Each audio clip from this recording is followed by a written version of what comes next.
నేను నా presentation start చేసే ముందు మనం ఒక రాష్ట్రం గురించి మాట్లాడేటప్పుడు మనం రాష్ట్రం గురించి మాట్లాడుతున్నాము అని ఒక ఫీలింగు, కానీ దాంట్లో పిల్లలు ఆ డిస్కషన్లో ఎప్పుడు కనబడదు. అది ఒకటి మనం గమనించాలి. అందరి గురించి మాట్లాడుతున్నాము అని చెప్తాము, కానీ దాంట్లో పిల్లలు they never form part of the discourse. Huge gap area. మనం నార్మల్లీ స్టాటిస్టిక్స్ చూసుకుంటే 40% పిల్లలు అని చెప్తాం.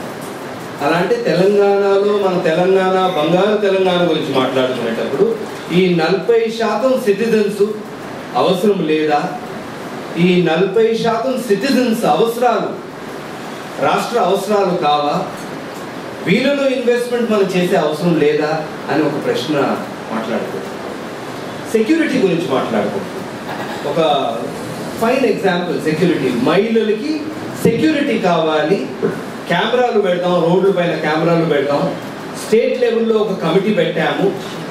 అదే విధంగా పిల్లల పైన అత్యాచారాలు ఏం తగ్గలేదు. పసి పిల్లలు కూడా ఎవరు వదలట్లేదు. రేప్, ఈవెన్ 4-year-old చైల్డ్ కూడా రేప్ చేయడానికి ఎవరు వెనక్కి తిరిగి చూడని సమాజంలో మన రాష్ట్రంలో ఇలా జరుగుతూ ఉంటే దాని గురించి పట్టించుకునే నాదులు ఎవరు లేడు. అది దుర్భాగ్యం. బాలల హక్కుల గురించి మాట్లాడుకునేటప్పుడు మనం మన పిల్లల గురించి మాట్లాడుకోవాలి. ఒక రాష్ట్రం, ఒక సమాజం వాళ్ళ పిల్లల్ని మనం కాపాడుకోలేకపోతే ఎవరిని కాపాడుకుంటాం నాకు తెలియదు.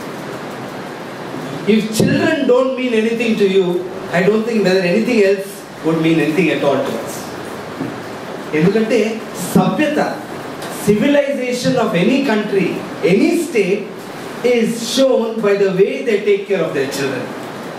మన పిల్లల్ని ఎలా చూసుకుంటామో is a big indicator మన సభ్యత ఎలా ఉంది, మన కల్చర్ ఎలా ఉందని. ఇలాంటి దారుణాలు పిల్లల పైన చదువుతూ ఉంటే భయం వేస్తుంది. ఈ బంగారు తెలంగాణలో కోర్టు వీణ వెరీ బ్యూటిఫుల్ మ్యూజిక్. ఆ మ్యూజిక్ లో ఈ డిస్కార్డెంట్ మ్యూజిక్ బాగాలేదు. ఈ 40% పిల్లల్లో సురక్షితంగా లేరు. వాళ్ళ బాల్యం ప్రతిరోజు బలిస్తున్నారు లోకంలో. ఈ రాష్ట్రంలో మంచి ఫ్యూచర్ కనబడట్లేదు. అది చెప్పి మన దగ్గర ఉన్న పాలసీ ఫ్రేమ్వర్క్ ఒకసారి చూసుకుంటాం. చట్టాలు చూసుకుంటే నేషనల్ పాలసీ ఆఫ్ ఎడ్యుకేషన్ మాట్లాడుకుంటున్నాం. రైట్ టు ఎడ్యుకేషన్ చట్టం చాలా క్లియర్గా ఇద్దరు చాలా స్పష్టంగా మాట్లాడారు. రైట్ టు ఎడ్యుకేషన్ చట్టంలో major gaps right to education మనం మాట్లాడుకుంటే ఈ 0 to 6 years. 0 to 6 years మనం ఎందుకు మాట్లాడుకుంటున్నాం అంటే కొత్త రాష్ట్రం కాబట్టి కొత్త ఆపర్చునిటీ, బ్యూటిఫుల్ ఆపర్చునిటీ. ఎవరు తెలంగాణ లేదు, బస్ ఇప్పుడు మనం మొదలెడతాం ఎక్కడ లేదు కదా, మొదలెడతాం. ఆలోచించడానికి nobody is gonna force us. Beautiful opportunity. కానీ గత అనుభవంలో ఏం జరిగిందంటే శిశు సంక్షేమ శాఖ ఇంకా ఎడ్యుకేషన్ డిపార్ట్మెంట్ వాళ్ళు కూర్చునేటప్పుడు వాళ్ళు ఏం డిసైడ్ చేసుకున్నారు, ప్రీ ప్రైమరీ ఎడ్యుకేషన్ శిశు సంక్షేమ శాఖ వాళ్ళు చూసుకుంటారు రెగ్యులేషన్. ఎందుకు, వాళ్ళు అంగన్వాడీ నడుపుతున్నారు కదా, సో ప్రీ ప్రైమరీ ఎడ్యుకేషన్ వాళ్ళు చూసుకుంటారు, వాళ్ళు చేస్తున్నారు, వాళ్ళు చూసుకుంటారు. హ్యూజ్ మిత్, పెద్ద అపోహ. అంగన్వాడీలో ప్రీ ప్రైమరీ ఎడ్యుకేషన్ జరుగుతుంది అని చెప్తే అది అసత్యం. ఎన్నో కిలోమీటర్ల దూరంలో ఉన్న అసలు సత్యం అది. అసలు జరగట్లేదు. అలా అంటే పిల్లలకి అంగన్వాడీలో ప్రీ ప్రైమరీ జరుగుతుంది అని నమ్మడం అపోహ. అలా అంటే మన పిల్లలకి pre primary education 3 to 6 years విద్య అందట్లేదు. Big opportunity. ప్రీ ప్రైమరీ ఎడ్యుకేషన్ని మనం ఎలా మంచి రూపం ఇవ్వచ్చు ఆలోచించడానికి ఒక పెద్ద విండో ఆఫ్ ఆపర్చునిటీ అని నేను అనుకుంటున్నాను. సెకండ్ థింగ్, వండర్ఫుల్ చట్టం అని చెప్పాలన్నా లేకుంటే ఏడవాలన్నా నాకు తెలియదు. 1986 CLPRA, child labour prohibition regulation act. ఇంత బాగా చట్టం నేను ఎక్కడ చూడలేదు. అదే చట్టం రెగ్యులేట్ కూడా చేస్తుంది, అదే చట్టం ప్రొహిబిట్ కూడా చేస్తుంది. నిప్పు ఇంకా నీళ్లు కలిపి పెట్టినట్టు. ఎలా సాధ్యం అవుతుంది? అలాంటి చట్టం పెట్టుకొని చైల్డ్ లేబర్ ప్రొహిబిట్ అయింది అని అనుకోవడం తప్పు. అలా అంటే ఈ బంగారు తెలంగాణలో అవకాశం ఏంటి? ఓ కొత్త నార్మ్ మాట్లాడుకోవాలి. ఏం నార్ము? మన పిల్లలు ఎక్కడ ఉండాలనో అక్కడే ఉండాలి. ఎక్కడ ఉండాలి పిల్లలు? స్కూల్లో ఉండాలి, బడిలో ఉండాలి, బస్ బడిలో ఉండాలి. ఫాతిమా గారు మనకు చాలా స్పష్టంగా ఒక మంచి మాట మాట్లాడారు. ఒక ఫారిన్ కంట్రీలో మనం మాట్లాడుకుంటే పిల్లలు బయట ఉన్నారంటే ఏదో తప్పు జరిగినట్టు. పిల్లలు బయట ఎందుకు ఉండాలి స్కూల్ టైంలో? అలాంటి ఒక కల్చరల్ నార్మ్ తెలంగాణలో రావచ్చా? అవకాశం. అలా అంటే ఈ చట్టాన్ని మళ్ళీ ఇంకోసారి మనం చూసుకోవచ్చు. ఆ తెలంగాణ రాష్ట్రంలో ఈజ్ ఇట్ పాసిబుల్ ఒక లెజిస్లేషన్ స్టేట్ లెవెల్లో మన పాలసీలో మన పిల్లలు పని చేయరాదు, వారు బడిలో ఉండాలి, తీసుకుని రావచ్చు. అదొక మంచి ఆప్షన్, అవకాశం.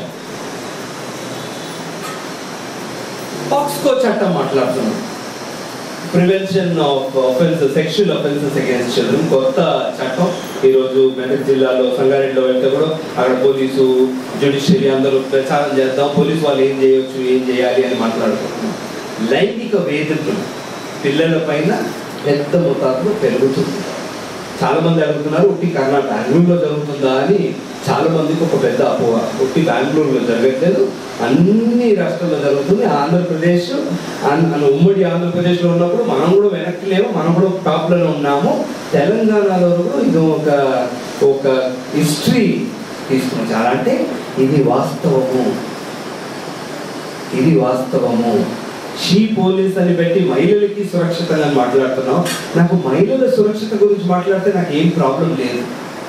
ఎప్పుడైనా ఏదైనా సెక్యూరిటీ మాట్లాడుకుంటే అతి బలహీన వాళ్ళని చూడాలి, ద మోస్ట్ వల్నరబుల్ని చూసి వీళ్ళకి సరిపడేటట్టు ఒక సెక్యూరిటీ సిస్టము, వీళ్ళకి సరిపడేటట్టు ఒక సేఫ్టీ సిస్టమ్ మాట్లాడితే, అతి బలహీన వాళ్ళకి మనం ఎప్పుడు ఆ సేఫ్టీ మెకానిజం మాట్లాడతామో అప్పుడు వేరే వాళ్ళకు కూడా పనికి వస్తుంది అని ఒక జనరల్ ప్రిన్సిపల్.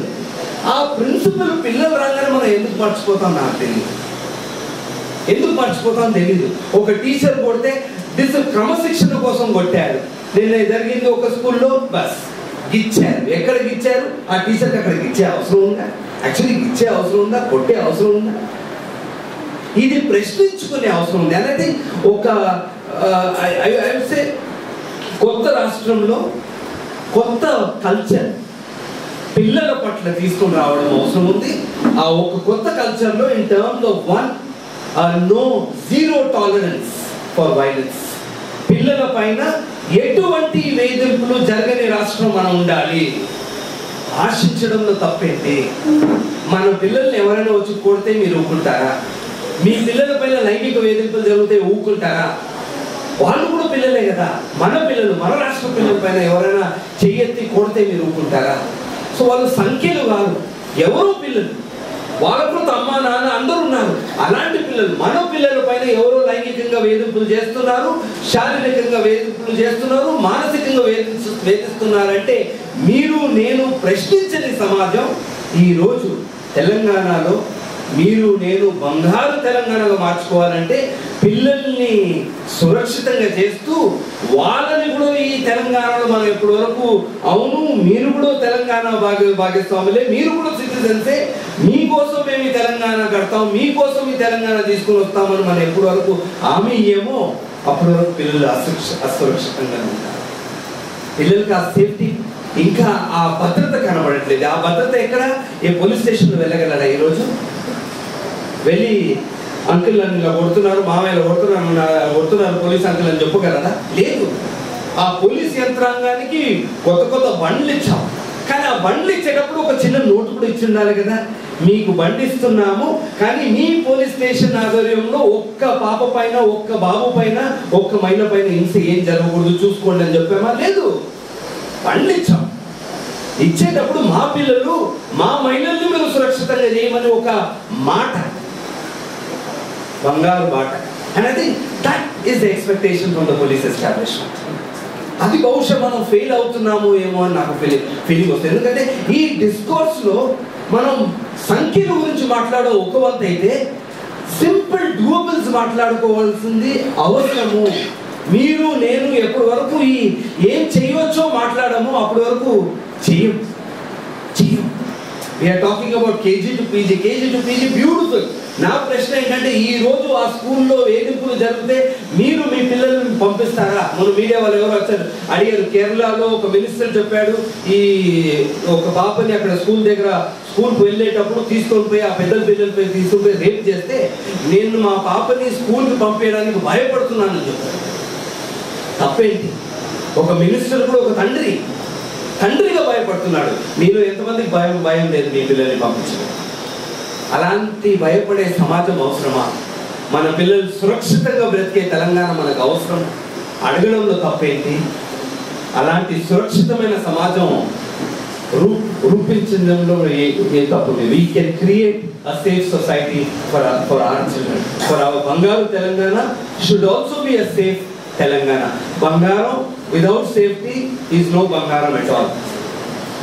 బంగారం without safety is no bangaram at all. అని ఐ థింక్ అది ఒకటి ఆలోచించాలి. ఈ సంవత్సరం మనం 20 తారీఖు 20th నవంబర్ 25 సంవత్సరాలు పూర్తి చేసుకుంటాం ఈ అంతర్జాతీయ ఒడంబడిక, బాలల హక్కుల ఒడంబడిక.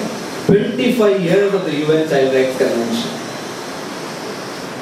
Telangana has come in the 25th year of the UN Child Rights Convention. It's a beautiful opportunity. ఈ 25th year of the UN Child Rights Convention Telangana పుట్టడం మన పిల్లలకి ఒక ఆశయం, ఒక వెలుగు చూపించగలదా? అవును, నేను చదువుకోవచ్చు. నాణ్యత లేని స్కూల్స్ ఈ రోజు మూతపడితే పిల్లలు, తల్లిలు ఎవరు బాధపడరు. పోయిందిరా బాబు, ఎవరు అడగారు మమ్మల్ని, నన్ను వదిలేస్తారేమో నా భయం అదే. ఎందుకంటే ఒక హక్కు ఇచ్చిన తర్వాత మనం ఎంటైటిల్మెంట్స్ మాట్లాడుతున్నాం. ఈ కల్చరల్ షిఫ్ట్లో, ఈ బంగారు తెలంగాణలో నేను కోరుకున్నది ఏంటంటే ఒక ఎంటైటిల్మెంట్ కల్చర్ రావాలి. రైట్ టు ఎడ్యుకేషన్ చట్టం ఈజ్ ఆల్ అబౌట్ ఎంటైటిల్మెంట్. ఒక బాబుగా, ఒక పాపగా నాకు 1, 2, 3, 4 నా హక్కు ప్రచారం చేయట్లేదు. ట్రాన్స్పోర్టేషన్ ఎవరో దాత ఇచ్చినట్టు ఒక ఫీలింగ్. ఎవడిస్తున్నాడు? నీ హక్కు. స్కూల్ దూరం ఉందా? కావాలి. మనం ఎక్కడో పల్లెటూరు గురించి మాట్లాడే అవసరం లేదు. మీరు జూబ్లీ హిల్స్ రండి. జూబ్లీ హిల్స్ లో మన పిల్లలు 3 కిలోమీటర్లు నడుస్తున్నారు స్కూల్ రీచ్ అవ్వడానికి. అర్బన్ తెలంగాణలో, అది కూడా హైదరాబాద్ లాంటి నగరంలో స్కూల్స్ నడుస్తున్నారు. స్కూల్స్ చూడండి, మూతపడతాను. క్లోజ్. ఎక్కడో ఉన్న Chaderghat school in habits. Chaderghat school చాదర్ఘాట్లో ఉందండి. మీరు అడ్రస్ మర్చిపోయారేమో తెలియదు. How can Chadarghat school run in habits? I can't believe this. ఇది కరెక్ట్ చేసే అవసరం ఉంది. స్కూలు చాదర్ఘాట్లో నేను నివసిస్తున్నాను, నా పిల్లలు చాదర్ఘాట్లో చదవడానికి అవకాశం ఇవ్వండి. సార్ చెప్పినట్టు బ్యూటిఫుల్ ఐడియా, చాలా సూపర్ ఐడియా. 10 స్కూల్స్ నడవట్లేదు, 5-10 మంది ఉన్నారు, కలిపేసి ఒక స్కూల్ పెట్టేద్దాం. మల్టీప్లెక్స్లు అడగట్లేదు, స్కూల్ అడుగుతున్నాం. స్కూల్ ఎక్కడ ఉండాలి? ఇంటి దగ్గర ఉండాలి. నేను హాయిగా నడుచుకొని వచ్చి, బహుశా మా అమ్మ నాన్న దూరం ఆ పొలంలో కనబడాలి. చిన్న పిల్లలు 5, 6, 7, 8, 9, 10 all of us study close to our home. అందరు మన ఇంటి దగ్గర చదువుకున్నాం, మన ప్రాంగణం దగ్గర చదువుకున్నాం. ఆ హక్కు మన పిల్లలకి ఎందుకు ఇవ్వకూడదు?